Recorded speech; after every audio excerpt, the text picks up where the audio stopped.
Welcome student. Previous lecture में हम हमारे बेसिक टॉपिक में डिस्कस किया था कि characteristic of living organism. Living organism की जो कैरेक्टरिस्टिक है, बेसिक कैरेक्टर्स है, वो हम डिस्कस कर रहे थे। वहां पे हमने जो डिस्कशन किया था वो था growth, secondly reproduction. Now we have to discuss about the metabolism. अभी हमें तीसरा कैरेक्टर डिस्कस करना है लिविंग ऑर्गेनिज्म का, वो है metabolism. Okay, what is metabolism? Metabolism किसे बोलते हैं हम? आप लोगों को पता है, मैं आपको पहले डेफिनेशन बता दूं। Sum total of all reactions carry out in the body. हमारे बॉडी में जितनी भी sum total all the reactions, जितनी भी रिएक्शंस कैरी आउट हो रही है बॉडी के अंदर, वो सारी की सारी मेटाबॉलिक रिएक्शंस, उसे हम बोलेंगे मेटाबॉलिज्म। उसे हम क्या बोलेंगे? मेटाबॉलिज्म। आप अब एक बात क्लियर करते हैं हम कि जो हमने ग्रोथ को डिस्कस किया था इससे पहले, we are discussing about the growth, next reproduction, okay. Third हम डिस्कस कर रहे हैं मेटाबॉलिज्म। थर्ड हम क्या डिस्कस कर रहे हैं? मेटाबॉलिज्म। ग्रोथ आप लोगों को पता है कि it is occur in biotic and abiotic factor. Biotic और अबायोटिक फैक्टर दोनों भी जगह पे आपको ग्रोथ मिली। रिप्रोडक्शन में बायोटिक फैक्टर में आपको ग्रोथ मिली और रिप्रोडक्शन मिला, लेकिन कुछ वहां पे अपसेट था रिप्रोडक्शन। ओके, मतलब इन दोनों को हमने बेसिक कैरेक्टर नहीं बोला है लिविंग ऑर्गेनिज्म का। लेकिन जब हम मेटाबॉलिज्म के बारे में बात करते हैं तो आप लोगों को पता है कि जो रिएक्शंस होती है, these reactions are not carry out in a non living things. Non living things में these reactions are not carry out. In non-living things, reactions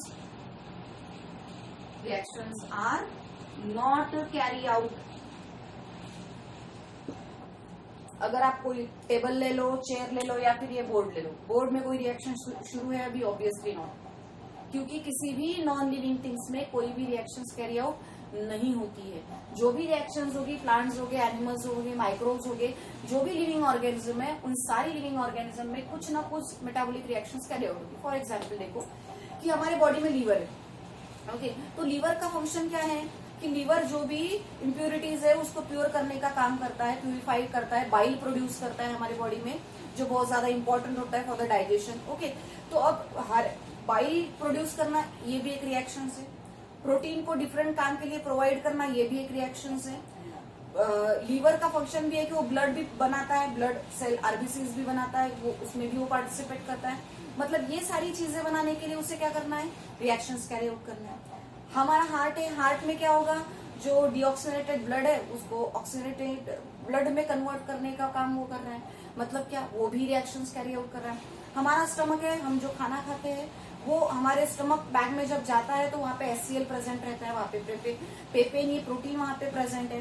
तो ये सब क्या कर रहे हैं? वहाँ पे रिएक्शंस कैरी आउट कर रहे हैं और उस जो कॉम्प्लेक्स फॉर्म में जो फूड है उसे सिंपल फॉर्म में, जूस के फॉर्म में उसे कन्वर्ट करते हैं। तो उस चीज के लिए भी क्या करना है? रिएक्शंस होनी है।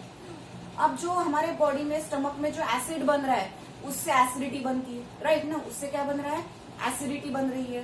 तो उस एसिड बन रहा है, मतलब एसिडिटी बन रही, मतलब क्या कि वहां पे डिफरेंट काइंड ऑफ एसिड्स बन रहे हैं, तो वहां पे भी रिएक्शंस कैरी आउट हो रहे हैं। जब हम रोते हैं तो हमारे आंखों में से आंसू, टीयर्स बाहर निकलते हैं, उस टीयर्स बाहर निकलने के पीछे भी रिएक्शंस है। वहां पे लाइसोजाइम्स, ये एंजाइम प्रेजेंट रहता है जो क्या करता है? हमारे आंखों से टीयर्स को बाहर निकलता है। तो ये सारी चीजें करने के लिए बॉडी में सर्कुलेशन रहे, एक्सक्रीशन रहे, रेगुलेशन रहे, फोटोसिंथेसिस रहे, रेस्पिरेशन रहे, या फिर जो भी प्रोसेस है, ये सारी की सारी प्रोसेस करने के लिए हमारी बॉडी में different kind of metabolic reactions शुरू रहती है। लेकिन ये सारी रिएक्शंस नॉन लिविंग थिंग्स में प्रेजेंट नहीं रहती। तो इसका मतलब क्या है कि metabolism is the basic characteristic of life. तो हम लाइफ को, मेटाबॉलिज्म का नाम लेके या फिर मेटाबॉलिज्म को एक बेसिक कैरेक्टरिस्टिक बोल सकते हैं, लेकिन ग्रोथ और रिप्रोडक्शन को नहीं बोल सकते। लेकिन these are the characteristic. Growth और रिप्रोडक्शन और metabolism are the characteristic of living organism, but basic characteristic of living organism वो क्या होगा? मेटाबॉलिज्म होगा। ओके, तो ये चीजें हमने डिस्कस की है कि लिविंग ऑर्गेनिज्म अगर है कोई तो उसको कैसे आइडेंटिफाई करते हैं कि दैट पर्सन और दैट ऑर्गेनिज्म इज लिविंग। ये हमने डिस्कस कर लिया है, आप लोगों को समझ में आ भी गया होगा। ओके, नाउ एक चीज आप बताओ कि आप लोग, हम प्लांट्स के बारे में डिस्कस कर रहे हैं, तो आप लोगों को पता है कि there is a presence of 5 to 30 million plant species, 5 to 30 millions. कितने प्लांट की स्पीसीज है? 5 to 30 मिलियन प्लांट स्पीसीज है। अब हर एक को ध्यान में रखना आपको पॉसिबल है क्या? नहीं, ऑब्वियसली नहीं है। तो इन चीजों को करने के लिए क्लासिफिकेशन, ये टेक्निक दी है। मगर क्लासिफिकेशन एक टेक्निक दी है, इसका मतलब क्या कि अगर आप किसी को क्लासिफाई करते हो, फॉर एग्जाम्पल अगर मेरा नाम वैशाली अमोल बावनकर है, तो ऑब्वियसली वैशाली अमोल बावनकर, वैशाली नाम के बहुत सारी लड़कियां आपको मिल जाएंगी। उनके हस्बैंड का नाम अमोल होगा, ये भी आपको बहुत सारे लोग मिल जाएंगे। लेकिन वैशाली अमोल पर्टिकुलरली बावनकर रहेगा, ये आपको बहुत कम, rarest of the rarest condition में आपको ये तीनों भी टिपिकल नेम सिमिलर मिलेंगे। मतलब क्या किया, एक तो उसको 3 पार्ट में हमने क्या किया, क्लासिफाई किया, वैशाली अमोल बावनकर। ओके, सो हमने इसको क्या किया, क्लासिफाई किया। अगर आप लोग सारे क्लास में बैठे और क्लास में 4-5 अगर वैशाली प्रेजेंट है, तो ऑब्वियसली उनको आइडेंटिफाई करने के लिए क्या होगा, कंफ्यूजन होगा। तो हम उसका क्या लेंगे, नेक्स्ट क्या लेंगे, उनके पापा का नाम। तो मोस्टली हम तो पापा का नाम बहुत कम लेते हैं, लेकिन इस पर से उनके सरनेम में से आइडेंटिफाई करते हैं। ओके, अगर ये दोनों भी सिमिलर रहे तो फिर 3rd पर्सन वहां पे आएगा, उनके पापा का नाम। तो ये क्या किया हमने, किसी चीज को डिफरेंशिएट करने के लिए उनको क्लासिफाई किया। जैसे किसी पर्सन को क्लासिफाई किया जाता है, किसी एनिमल में भी उसको क्लासिफाई किया जाएगा। ओके, तो प्लांट्स रहे या फिर एनिमल रहे, उनको आइडेंटिफाई करने के लिए, उनको ध्यान में रखने के लिए एक तरीका चुना गया है, उस टेक्निक चुनी गई है। That technique is called as a classification. उस टेक्निक को हम क्या बोलेंगे, क्लासिफिकेशन। आई थिंक हमने 10th में ये सारी चीजें पढ़ी भी होगी मे बी, लेकिन हमको इस ईयर ये बहुत ज्यादा डिटेल में डिस्कस करना है, क्योंकि ये सारी चीजें क्लासिफिकेशन वगैरह ये सब आपको 11th में भी है, 12th में भी है, और सबसे बड़ी बात आपकी प्रैक्टिकल एग्जाम में भी ये सारा डिस्क्रिप्शन आपको लिखना होता है। ओके, तो हम क्लासिफिकेशन में एग्जाम्पल कंसिडर करते हैं हिबिस्कस, हिबिस्कस रोजा साइनेंसिस। ओके, एक प्लांट का नाम है, इसे इसका कॉमन नेम जो है चाइना रोज है। कॉमन नेम क्या है, चाइना रोज। जासवंत जिसे बोलते हैं, जासवंत का फ्लावर जिसे बोल रहे हैं, that is common name is China rose. उसका बॉटनिकल नेम क्या होगा, हिबिस्कस रोजा साइनेंसिस। ये जो हिबिस्कस रोजा साइनेंसिस है, ये आप ऑल ओवर दी वर्ल्ड कहीं पे भी जाओ, ऑल ओवर दी वर्ल्ड आप कहीं पे भी जाओ तो क्या होगा, ये कॉमन नेम आपको वहां पे मिल जाएगा। ये बॉटनिकल नेम है, इसे बाइनोमियल नेम भी बोला जाता है। और ये बाइनोमियल नेम आप यूनिवर्स में कहीं पे भी जाओ, ये सिमिलर नेम। लेकिन आप कहीं पे भी जाके बोलोगे कि चाइना रोज चाहिए या फिर हिबिस्कस का फ्लावर, सॉरी चाइना रोज चाहिए या फिर जासवंत का फ्लावर चाहिए, तो पर्टिकुलर एरिया में, जैसे जासवंत हम यहाँ पे बोलते हैं, दूसरे एरिया में या फिर दूसरे स्टेट में इसको जासवंत बोलेंगे, ऐसा नहीं है। ओके, तो हमें इस चीजों को जानने के लिए, इसे पर्टिकुलरली आइडेंटिफाई करने के लिए एक कॉमन नेम देना होता है जो हर जगह पे सिमिलर रहे, और उस नेम को बोला जाता है बाइनोमियल नेम या फिर बॉटनिकल नेम। तो इस नाम से हम ऑल ओवर दी वर्ल्ड इसको आइडेंटिफाई कर पाएंगे कि ये प्लांट ऐसा दिखता है, ऐसा। ओके, तो वहां पे कोई कंफ्यूजन नहीं क्रिएट होगा। ओके, सो अगर क्लासिफिकेशन करना है तो क्लासिफिकेशन का एक तरीका होता है। किसी चीज को अगर आपको क्लासिफाई करना है तो ये तरीका आपको दिया होगा,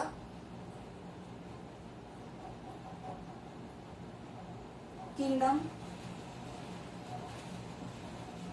डिवीजन, क्लास, सब class, order, sorry series, order, family, genus and species. ऐसे में भी आपने 10th तक ये कुछ पढ़ा भी होगा इसका तरीका, ये क्लासिफिकेशन है। ओके, ये ऐसे तरीका है इसको क्लासिफाई करने का।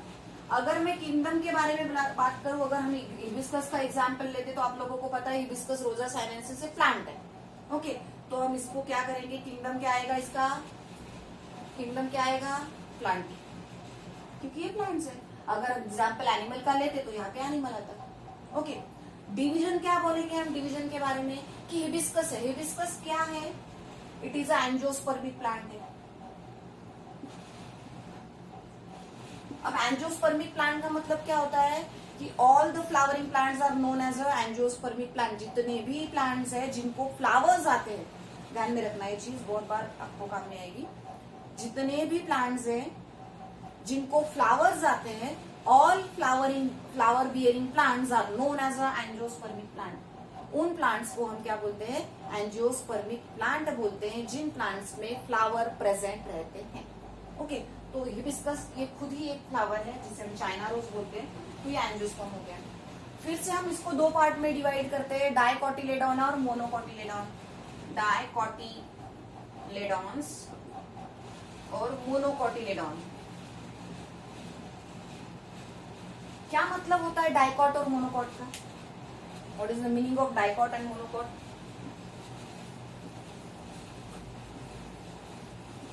डाइकॉट और मोनोकॉट बेसिक चीजें ये, डाइकॉट और मोनोकॉट। डाइकॉट किसे बोल रहे हैं? When embryo divides into two parts. और मोनोकॉट किसे बोलेंगे हम? मोनोकॉट्स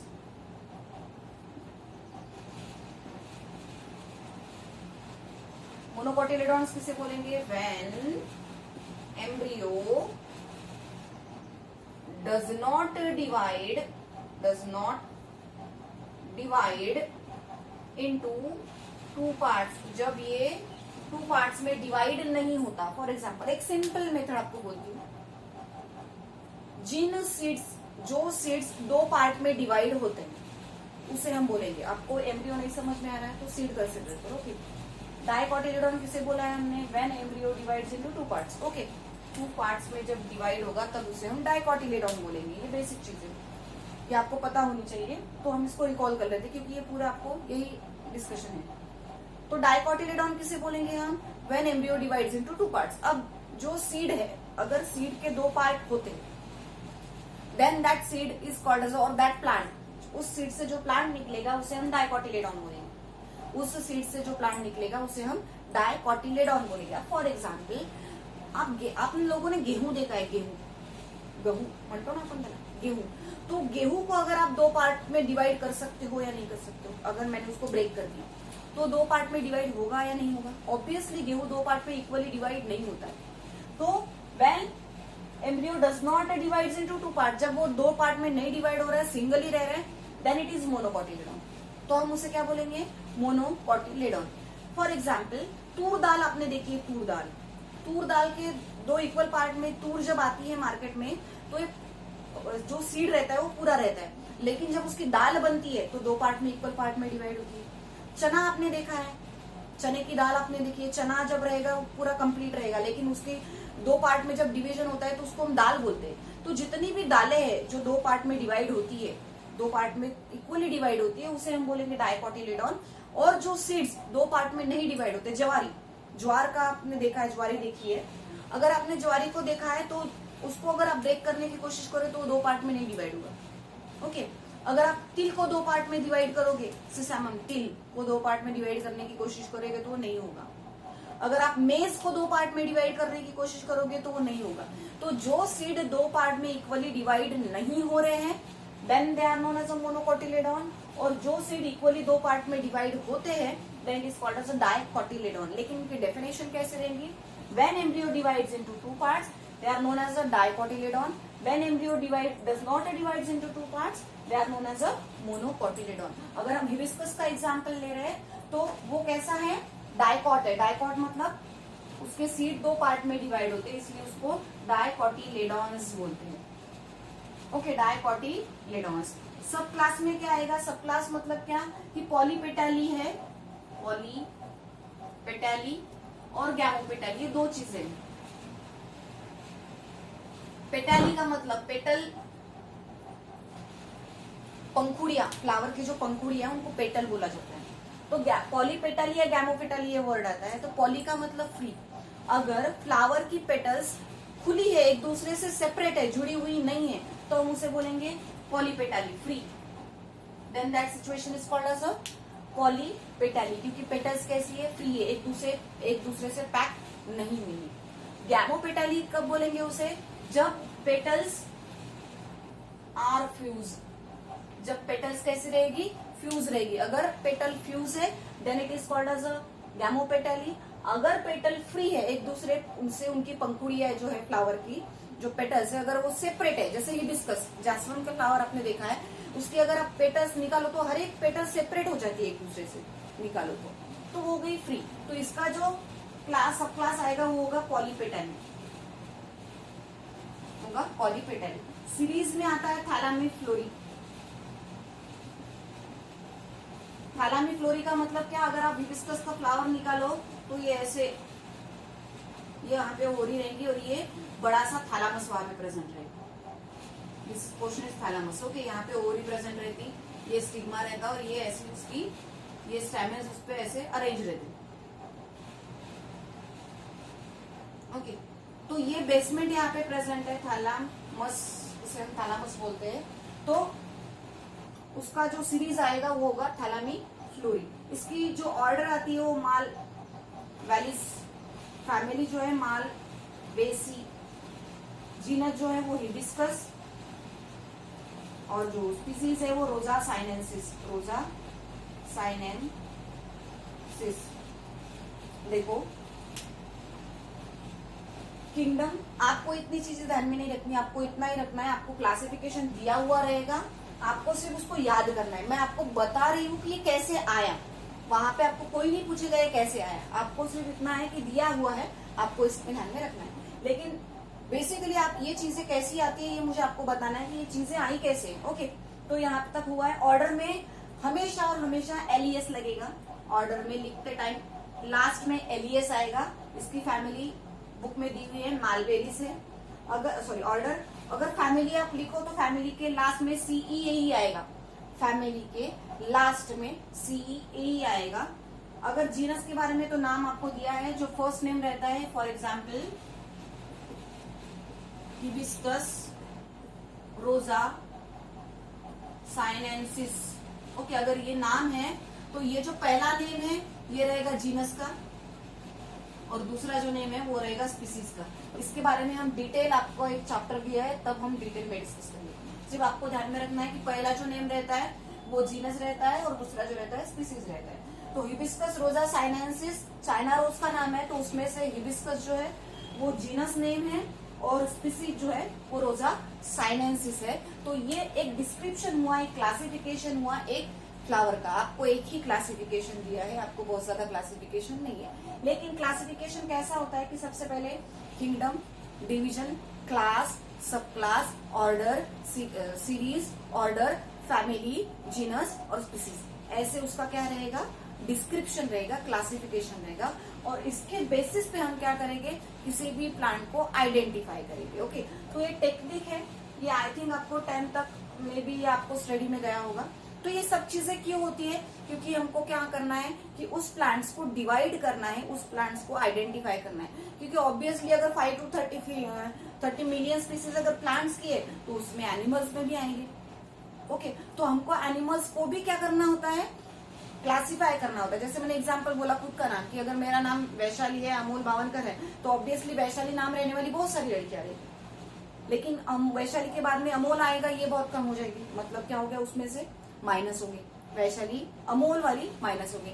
उसके बाद में वैशाली अमोल बावनकर, ये तीनों भी नाम कॉमन है, रहने वाली लड़की तुम्हारे क्लास में एक ही होगी, तो वो हो गया उसका पर्टिकुलर क्लासिफिकेशन कि वो वही है, वो सब, उस सबका नाम वैशाली अमोल बावनकर नहीं रहेगा। मतलब क्या कि उसे हमने क्लासिफाई किया है। और क्लासिफिकेशन की रिक्वायरमेंट क्या है, अगर क्लासिफिकेशन वहां पे नहीं रहेगा तो ऑब्वियसली किसी को भी आइडेंटिफाई करने के लिए बहुत ज्यादा डिफिकल्ट हो जाएगा।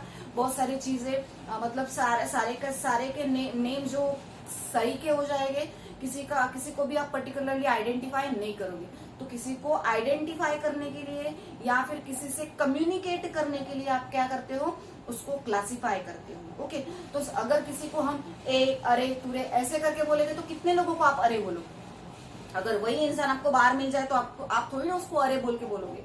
तो आपको क्या करना पड़ेगा उस चीज के लिए, उसको पर्टिकुलरली आइडेंटिफाई करना होगा, और उसको आइडेंटिफाई करने का तरीका जो है that is we called as a classification, उसे बोला जाता है क्लासिफिकेशन, जिससे हम क्या कर रहे हैं, उसे पर्टिकुलरली आइडेंटिफाई कर रहे हैं। Okay, so it is happening in case of plants and animal. ये प्लांट्स और एनिमल के लिए कॉमन पाथवे रहेगा क्लासिफिकेशन करने का। Okay, so it is about the plants.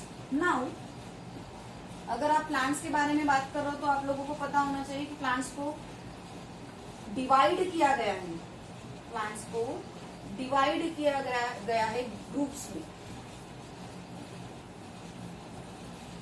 Lower और higher organism. Plants are divides into 2 groups,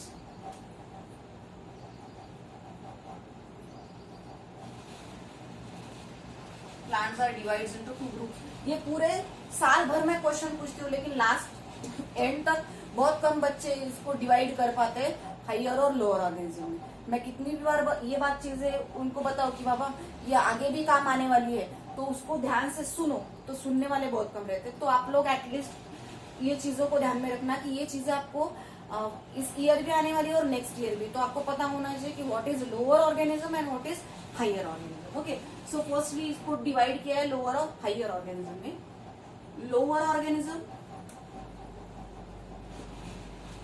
and higher organism.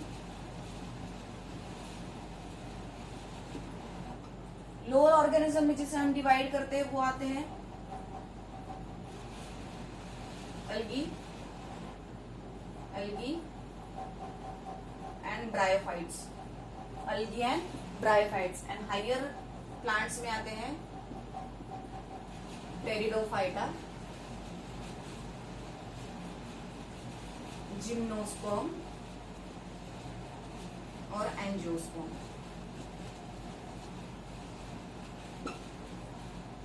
Pteridophyta, Gymnosperm and Angiosperm। Okay, so इसको भी 2 पार्ट में डिवाइड किया है, क्रिप्टोगैम्स